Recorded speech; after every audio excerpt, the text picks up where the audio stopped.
चुड़ैल बहन। सुबह का समय था। गहरे अंधकार में लिपटी एक छोटी सी पहाड़ी गांव, जहां रात के समय कोई भी बाहर निकलने की हिम्मत नहीं करता था। गांव के बुजुर्गों का कहना था कि वहां की हवाओं में एक डरावनी सच्चाई बसी हुई थी। यह कहानी दो बहनों राधा और सरिता की है, जिनकी तकदीर को एक रहस्यमयी घटना ने हमेशा के लिए बदल दिया। राधा और सरिता एक छोटे से कुटीर में अपने माता पिता के साथ रहती थी। दोनों बहनें एक दूसरे से बेहद प्यार करती थी, लेकिन गांव में एक पुरानी मान्यता थी कि पहाड़ी के पीछे की जमीन पर जाने वाला कोई भी व्यक्ति वापस नहीं आता। एक दिन सरिता अचानक से लापता हो गई। पूरे गांव में उसकी खोज हुई, लेकिन कहीं भी उसका पता न चला। उसकी माँ हर रोज उसकी सलामती के लिए भगवान से प्रार्थना करती, लेकिन सब बेकार था। एक साल बाद, सरिता के गायब होने के पूरे एक साल बाद, राधा को अपनी बहन की बहुत याद आ रही थी। वह हर रोज अपनी खिड़की से पहाड़ी की ओर देखती और मन में ही सोचती कि अगर वहां पहाड़ी के उस पार जाए तो शायद उसे अपनी बहन का कुछ सुराग मिले। राधा ने हिम्मत जुटाई और पहाड़ी की तरफ चल। अचानक उसे एक परछाई नजर आई। वह परछाई धीरे धीरे उसके करीब आने लगी।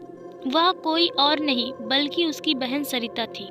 उसकी आंखें पूरी सफेद थी, शरीर पीला पड़ चुका था और उसके नाखून बड़े बड़े हो चुके थे। राधा डर के मारे कांप उठी। डरो मत दीदी, उसने धीमी मगर डरावनी आवाज में कहा। मैं मर नहीं गई हूँ। मैं इस दुनिया का हिस्सा नहीं रही। राधा ने कांपती आवाज में पूछा, तुम चुड़ैल बन चुकी हो? सरिता ने कहा, उस रात जब मैं यहाँ आई थी, मुझे एक बूढ़ी औरत मिली थी। उसने मुझे अपने वश में कर लिया और अपने जैसा बना दिया। अब मैं इस जगह से कभी नहीं जा सकती। राधा की आंखों में आंसू आ गए। लेकिन मैं तुम्हें बचा सकती हूँ, उसने कहा। सरिता ने हल्की सी मुस्कान दी और कहा, नहीं दीदी, अब बहुत देर हो चुकी है। लेकिन मैं नहीं चाहती कि तुम भी मेरी तरह बन जाओ। तुम जाओ और कभी वापस मत आना। राधा ने अपनी बहन को आखिरी बार गले लगाया, लेकिन जैसे ही उसने सरिता को छुआ, एक जोरदार बिजली चमकी और पूरा जंगल रोशनी से भर गया।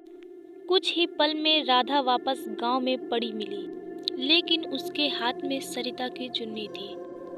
अगले दिन जब उसने गांव वालों को सारी बात बताई तो किसी ने उसकी बात पर विश्वास नहीं किया, लेकिन उसके हाथ में सरिता की चुन्नी देखकर सब हैरान रह गए।